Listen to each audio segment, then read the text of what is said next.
अस्सलामुअलैकुम नाजरीन, प्रोग्राम ख़ास मुलाकात में आपका खैर मकदम है। आज हमारे साथ स्टूडियोज़ में मौजूद है क्रिकेट एक्सपर्ट्स। मेरे साथ राइट हैंड साइड पे है जनाब मोहम्मद रहमतुल्लाह बेग साहब, सीनियर क्रिकेट कोच। उसके बाद मोहम्मद नईम खान साहब, स्टेट क्रिकेटर। और हमारे साथ है Mohammad Fayazuddin Ghazi Sahab, state player, BCCI umpire and NIS coach. चलिए बात करते हैं दोस्तों आईसीसी वर्ल्ड कप 2011 के सेमीफाइनल्स एंड फाइनल के बारे में। हजरत, आप सबका हमारे स्टूडियोज़ में खैर मकदम है। बहुत बहुत शुक्रिया, आप अपना कीमती वक्त निकाल के हमारे स्टूडियोज़ में आए। सबसे पहले रहमतुल्लाह खान साहब, बात करते हैं क्वार्टर फाइनल्स के ताल्लुक से।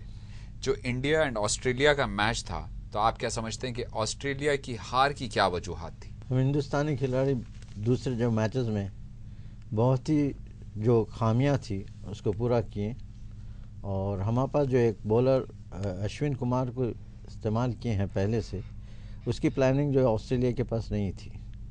और ये मैचेस इतने क्लोज मैचेस हैं, इसमें अगर ज़री भी गलती होती है तो उसको समझने नहीं देती। तो वो ऑस्ट्रेलिया के साथ ये हुआ कि हमारी टीम बहुत अच्छी खेली, ख़ासकर अश्विन कुमार की बॉलिंग और रायना की बैटिंग, उसमें बहुत फ़र्क की। और उसको जो है, जब एक आदमी इस क्रिकेट में अपने प्लान से हट जाता है तो उसको बहुत मुश्किल होता है समझने के लिए। वो पॉइंटिंग के साथ हुआ वो। अच्छा, युवराज का कैसा रहा परफॉर्मेंस जो है, उस ताल्लुक से क्या? इससे पहले के भी मैचेस में युवराज ने बहुत अच्छा खेल खेला है, और इस मैच में भी उनके स्कोर बहुत अच्छे हैं। और ख्वाहिश की जाती है, हम समझते हैं कि वो दूसरे मैचेस भी इसी तरह से हिंदुस्तान के साथ दें इंशाल्लाह। आप क्या समझते हैं नईम खान साहब, जो ऑस्ट्रेलिया 3 बार वर्ल्ड कप जीतने के बाद जो है इंडिया से हार गई, तो क्या वजूहात? ऑस्ट्रेलिया जो लास्ट मैच पाकिस्तान से हारी थी, उसमें उन लोग अच्छी तरीके से पाकिस्तान उनको एक्सपोज कर दी। उसका फ़ायदा जहाँ तक कि मैं समझता हूँ इंडियन टीम को हुआ। इंडियन टीम भी वैसे ही वैरायटी के साथ पाकिस्तान की बॉलिंग के वैसे ही उतरी है फील्ड पे, और शुरू से ही स्पिन अटैक से अश्विन ने बहुत अच्छा काम करके वाटसन को पहले आउट कर लिया। उसके बाद पाकिस्तान ऑस्ट्रेलियन टीम डिफेंसिव हो गई। उनको एग्रेसिव खेलना चाहिए था पहले 15 ओवर, वो डिफेंसिव होने की वजह से वो टारगेट एक अच्छा सा नहीं दे सके इंडिया को। और इंडिया की शुरू से batting lineup top order click हुई है पूरे टूर्नामेंट में, सिर्फ एक मैच को छोड़ के जो आयरलैंड के साथ टॉप ऑर्डर ज़रा लड़खड़ा गई थी। और पूरे टूर्नामेंट में इंडिया की टॉप ऑर्डर बहुत अच्छा खेल रही है। उस वजह से इंडिया को थोड़ा सा आसान हुई। फिर भी एक स्टेज ऐसा आया था, 78 रन 5 विकेट्स थे, उसमें कुछ भी हो सकता था। मगर हमारे हिंदुस्तानी बैट्समैन रायना और युवराज ने एग्रेसिव बॉलिंग को एग्रेसिव रिप्लाई देके मैच को वन साइडेड कर दिया। इस वजह से ऑस्ट्रेलिया हारी है। ऑस्ट्रेलिया की लैक ऑफ प्लानिंग की वजह से भी ऑस्ट्रेलिया हारी है। जो दूसरी बार रिकी पॉन्टिंग जो है टॉस जीत के बैटिंग लेने की क्या वजह है, और जो है फिर ये रिजल्ट जो हारी है उसकी क्या वजह है? अपने को अपनी बैटिंग पे वो कॉन्फिडेंट नहीं थे ऑस्ट्रेलिया की बैटिंग पे, इसलिए टॉस जीत के वो बैटिंग किए। बेहतर ये होता कि वो टॉस जीत के फील्डिंग करते, क्योंकि एक तो इंडिया की बॉलिंग उतनी वर्ल्ड क्लास नहीं है, फील्डिंग भी उतनी वर्ल्ड क्लास नहीं है। उनको बैटिंग अगर वो बाद में करते तो ज़्यादा चांस रहता था। और पहले बैटिंग करने के बाद वो लास्ट 10 ओवर्स का फ़ायदा नहीं उठाए हैं। लास्ट 10 ओवर्स में बहुत कम रन्स बनाए, ये भी एक रीज़न है। और फर्स्ट 10 ओवर्स में इंडिया के विकेट्स भी नहीं ले सके वो, इसी वजह से उनको जो है ना 10 ओवर्स में हमारी पहली विकेट 44 रन्स में गई है। और वो भी वन चेंज बॉलर, जब वाटसन बॉलिंग के लिए आए तो उन्होंने विकेट लिए। ये भी एक बहुत बड़ा रीज़न है ऑस्ट्रेलिया की हार का। आमतौर पे देखा गया कि बॉलर्स जो है बाउंसर मार के जो है यूजुअली बैट्समैन को इंजर्ड करते हैं। तो इस बार देखा गया कि बैट्समैन जो है शॉट मार के बाउंड्री पे बॉलर को इंजर्ड कर दिया। तो ये ऐसा कभी हुआ है तारीख में इससे पहले, या आप लोगों के एक्सपीरियंस से क्या? मुझे एक एक्सपीरियंस अच्छा याद है। 80s की सीरीज़ थी न्यूजीलैंड में, गवास्कर इन लोग पूरे खेल रहे थे। युवराज सिंह के फादर थे युवराज सिंह, टेस्ट डेब्यू करे थे न्यूजीलैंड के अगेंस्ट। वो फील्डिंग करते हुए इंजर्ड होकर पूरी सीरीज से बाहर हो गए थे। जब भी रवि शास्त्री और शिवराज यादव को कॉल किया गया था टूर पे, वो एक इंसिडेंट मेरे को अच्छी तरीके से याद है। फील्ड पे इंजर्ड होने के बाद पूरी सीरीज बाहर हुए थे। वो इंजर्ड होने के बाद में उनकी कोई ब्रिटली की बॉलिंग पे कुछ फर्क पड़ा? उसके बाद भी 1-2 ओवर्स डाले गए? नहीं, ऐसा तो कुछ नहीं देखा। अपने बैट्समैन जम गए थे, वो करारा जवाब दे रहे थे, उसमें तो फीके पड़ गए। साउथ अफ्रीका काफ़ी एक्सपेक्टेड थी कि भाई वो फाइनल्स तक आ जाएगी, लेकिन अचानक क्वार्टर फाइनल में न्यूजीलैंड से हार गई। तो इस ताल्लुक से आप बताएं कि क्या वजूहत? जितने भी क्रिकेट कंट्रीज खेले हैं, 4 क्रिकेट कंट्री में सबसे अच्छी फील्डिंग साइड वो थी। और उन्होंने बहुत अपनी फील्डिंग का जो डेमोन्स्ट्रेशन अच्छा किया, और उसकी वजह है कि वो ज़्यादा रन नहीं बना सके। इस मैदान में जहाँ भी थोड़ी लफ्जिश हो जाती है, जिस मुकाम पे ऐसा हो टूर्नामेंट कि फिर उसको कोई भी टीम को समझने के लिए बहुत मुश्किल हो जाता है। आप क्या समझते हैं नईम साहब? न्यूजीलैंड ये जो मैच जीती है साउथ अफ्रीका के अगेंस्ट, ये वर्ल्ड कप की सबसे बेस्ट फील्डिंग थी जो न्यूजीलैंड मैच जीती है। और जो साउथ अफ्रीका हारने का रीज़न ये था कि साउथ अफ्रीका से रिलाई कर रही थी सिर्फ 2 प्लेयर पे पूरे टूर्नामेंट में, वो थे हाशिम अमला और डिविलियर्स। जैसा वो दोनों आउट हुए तो उनको पूरे टूर्नामेंट में भी परेशानी हो रही थी। इसी वजह से भी ये मैच आसानी से साउथ अफ्रीका के हाथ से निकल गया कि आमला ने फर्स्ट ओवर पे आउट हो गया और डिविलियर्स थोड़ा सेट होने के बाद आउट हो गए। इस वजह से वो एक्सपोज हो गए। और न्यूजीलैंड बॉलिंग और फील्डिंग बहुत आउटस्टैंडिंग की और वर्ल्ड कप की सबसे बेस्ट फील्डिंग थी न्यूजीलैंड की, जिस वजह से वो मैच जीती। क्या आप एग्री करते हैं फैयाज गाजी साहब की बेस्ट फील्डिंग थी जो है पूरे टूर्नामेंट में? वर्ल्ड कप की बेस्ट फील्डिंग थी पूरे मैचेस में, ये बात से तो कोई इनकार नहीं कर सकते। मगर उसके साथ साथ साउथ अफ्रीका के बैट्समैन को भी चाहिए था, जैसा उनके कैप्टन ग्रेम स्मिथ आउट हुए, उनको लॉफ्टेड शॉट खेलने की ज़रूरत ही नहीं है। जब आस्किंग रेट आपका 5 रन पर ओवर बनाना है, 5.5 रन पर ओवर, तो उसमें ज़्यादा एक्स्ट्रा चांस लेके बैट्समैन को विकेट थ्रो करने का, विकेट फेंकने के लिए कोई ज़रूरत नहीं है। वो चाहिए था कि सिंगल्स ले, स्ट्राइक रोटेट करें, मगर वो स्मिथ हो या डिविलियर्स हो, लॉफ्टेड शॉट्स खेल के आउट हुए हैं। तो आप क्या समझते हैं रहमतुल्लाह साहब के न्यूजीलैंड जो है फाइनल में पहुंच सकती है? चांसेस क्या है अब ये परफॉर्मेंस के बाद? साउथ अफ्रीका चारों टीमें अपनी बहुत मेहनत और बहुत अच्छे प्लानिंग के साथ खेल के ऊपर आई हैं, मगर इसमें भी जो है एशिया के 3, बहुत खुशी हुई हम लोग को ये सोच के कि एशिया के 3 टीम जो है सेमीफाइनल्स में आ गए। जी जी, जैसे स्पेन में जो है फीफा में एक नया जो है स्पेन वर्ल्ड कप विनर है, तो क्या न्यूजीलैंड आप समझते हैं कि भाई वर्ल्ड कप भी जीत ले इसी तरीके से? नहीं, ऐसा होने के लिए तो एक और न्यूजीलैंड को गेम थोड़ा अपना श्रीलंका के अगेंस्ट रेस करना पड़ेगा। बैटिंग और बॉलिंग थोड़ी और उम्दे तरीके की करे तो वो श्रीलंका को बीट कर सकते, वरना श्रीलंका बैटिंग बॉलिंग फील्डिंग में आउटस्टैंडिंग है इस वक्त। श्रीलंका को हराना इतना आसान नहीं है न्यूजीलैंड के लिए। मैं समझता हूँ वो मैच श्रीलंका के फेवर में जाएगा। इंग्लैंड के ताल्लुक से जो है आप बोलिए कि श्रीलंका एंड इंग्लैंड का जो मैच हुआ है बड़ा तारीखी मैच था, मैं समझता हूँ पूरा जो है एज लास्ट टाइम जैसे हम डिस्कस कर रहे थे कि वो भी एक ट्विस्ट था स्टोरी में जो मैचेस चल रहे थे।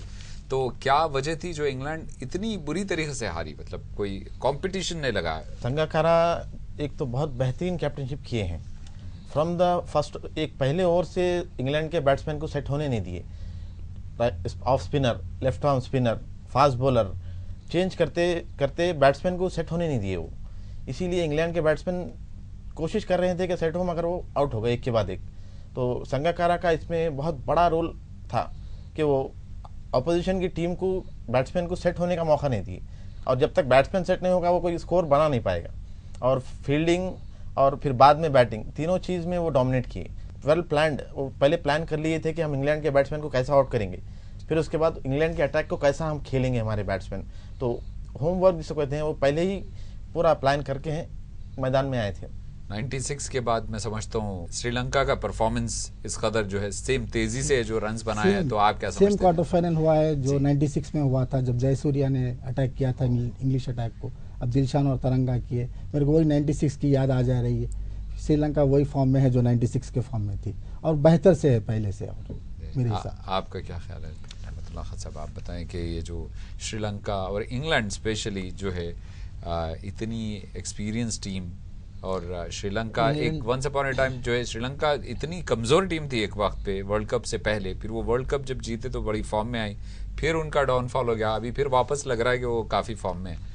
2 सीरीज़ जो हुए हैं साउथ अफ्रीका के साथ और इंडिया के साथ श्रीलंका के, उसमें उन्होंने अपनी गलतियों को संभालने की कोशिश की और इंग्लैंड को ये मौका नहीं मिले अपने गेम को या 50-50 के गेम को जो है उभारे। तो क्या वजह हो सकती है? श्रीलंका बहुत एक्सपीरियंस टीम है, वो अपने पूरे एक्सपीरियंस को यूज़ किए और उनके पास जिस तरह से उनके बॉलर्स हैं, स्लो बॉलर्स को जिस तरह से इस्तेमाल किया गया, और सबसे अच्छा बॉलर उनके पास तो जो है मलिंगा है जो लास्ट 10 ओवर्स में मुश्किल से उनको जो है 30 रन करने दिया। वो सबसे बड़ा प्लस पॉइंट है श्रीलंका के वास्ते। वेस्ट इंडीज़ की हार की क्या वजह, और ये जो सारा उनका परफॉर्मेंस रहा, कोई अच्छा जो है ना मुजाहरा नहीं किया अपने गेम का, तो क्या वजह हो सकती है? वेस्ट इंडीज़ को आइलैंड्स हैं, वहाँ पर जो है खिलाड़ी जो है कोचेस नहीं होते हैं, टूर्नामेंट्स नहीं होता है, वो जो बाहर जाके वो लोग अपना एक्सपीरियंस को गेन करते हैं, और जितने भी कोचिंग सीखे हैं वो अपने सीनियर से सीखे हैं। जैसा फ्रैंकी वॉरेल जो है डॉन ब्रैडमैन के से सीखे, या फ्रैंकी वॉरेल जो है लॉयड से सीखे हैं, या लॉयड जो है गैरी सोबर से सीखे हैं। इस तरह से जो है वहाँ अपने सीनियर से जो है देख के सीखने के लिए क्रिकेट है। वहाँ अपनी कोचिंग कैंप कोई नहीं है। फास्ट बॉलर्स का भी यही है कि हॉल को देख के जो है जो लोग सीखे हैं, एंडी रॉबर्ट्स वगैरह, तो वो लोग अपने सीनियर्स को देख के क्रिकेट सीखते हैं, तो उसमें डिटोरेशन तो रहेगा क्रिकेट का। पाकिस्तान जो इतनी आसानी से वेस्ट इंडीज़ को हराई, तो आप क्या समझते हैं कि भाई ये थोड़ा सा तो इंटरेस्टिंग टफ होना चाहिए था मैच, बट नहीं, मेरे हिसाब से तो ये टफ नहीं होना चाहिए था, कि इसलिए कि वेस्ट इंडीज़ जिस टीमों के साथ जीत के क्वार्टर फाइनल तक क्वालिफाई करी थी वो मीनोज थे, एक्सेप्ट बांग्लादेश जो टेस्ट प्लेइंग कंट्री थी। बाकी दूसरे 2 टीमों को मार के वो क्वालिफाई करी थी, और दूसरे कोई मेजर टेस्ट प्लेइंग कंट्री से वो मैच जीत के नहीं आई थी। इस वजह से पाकिस्तान के साथ उनका मैच वन साइडेड हो गया, और मैं समझता हूँ वो पाकिस्तान के लिए डिजर्विंग विन थी, उनके लिए बहुत अच्छा हुआ कि वो 9 लाख पे भी जीते और 112 पे वेस्ट इंडीज़ को अलर्ट की। आपसे एक ख़ास सवाल है जनाब रहमतुल्लाह बेग साहब, इस वर्ल्ड कप में जो स्टैंडर्ड पे मैचेस हुए हैं, तो ये कितना यानी बेहतर हुए हैं या नहीं पिछले वर्ल्ड कप के मैचेस से? बहुत अच्छी क्रिकेट हुई है, क्योंकि 50 ओवर्स में जो है 300 बनाना, 250 बनाना, और अच्छे टीमों के साथ बहुत ही जो है कॉम्पिटिटिव क्रिकेट हुई है। और ये साल जो वर्ल्ड कप हुआ है बहुत ही उम्दा वर्ल्ड कप हुआ, और इसमें चारों जो टीमें आई हैं वो बहुत ही वेल प्लान और अच्छा डेमोन्स्ट्रेशंस करके आए हैं, अच्छा शो करके आए। टीम इंडिया का मुकाबला अब जो सेमीफाइनल्स के लिए अब सारी जो है दुनिया देख रही है, इंडिया पाकिस्तान का जो है मैच होने वाला है आफ्टर अ लॉन्ग टाइम, तो आप क्या समझते हैं कि भाई टीम इंडिया का जो मुकाबला है पाकिस्तान की बॉलिंग से, तो कैसे रहेगा, कैसे ये जो है फेस करेंगे, कितने रन प्रेडिक्टेड है कि आप समझते हैं कि ये लोग बना पाएंगे? नहीं, हिंदुस्तान में भी स्पिनर्स हैं, पाकिस्तान में भी स्पिनर्स हैं, और यहाँ के विकेटों को वो जानते हैं, वहाँ के विकेटों को हम जानते हैं। वहाँ के फास्ट बॉलर्स जो शोएब अख्तर वगैरह के लिए जो बातें कर रहे हैं, हमारे पास भी फास्ट बॉलर्स हैं, तो हमारे पास और उनकी टीम वेल बैलेंस है। यही होगा कि जो अपना प्लान बराबर करेगा, और जिस तरह से हम खेलते आ रहे हैं इसी तरह से खेलते रहे, और बैटिंग ऑर्डर रहा हमारा, उसमें कोई चेंजेस ना हुए, तो इंशाल्लाह ये हिंदुस्तान की तरफ ही जाएगा ये मैच। तो आप क्या समझते हैं नईम खान? मैं सबसे पहले जो भी मैच देखते हैं पब्लिक से मैं एक दरख्वास्त करूंगा कि ये जो मैच होने वाला है हिंदुस्तान और पाकिस्तान का, उसको खेल के नज़र से देखें तो बेहतर रहेगा। हार जीत तो लगी हुई है, कोई ना कोई टीम एक हारना ज़रूरी है, तो उसको खेल के नज़र से देख लिए तो अच्छा है, और जो भी टीम उस दिन अच्छा खेलेगी उसका मैच होगा। और मैं समझता हूँ इंडिया की टॉप ऑर्डर इस वक्त जिस तरीके से फॉर्म में है, पाकिस्तान की बॉलिंग साइड को बहुत मुश्किल होगा कि वो टॉप ऑर्डर थ्रू कर सके, और मेरे हिसाब से इंडिया अपर हैंड है ये मैच में।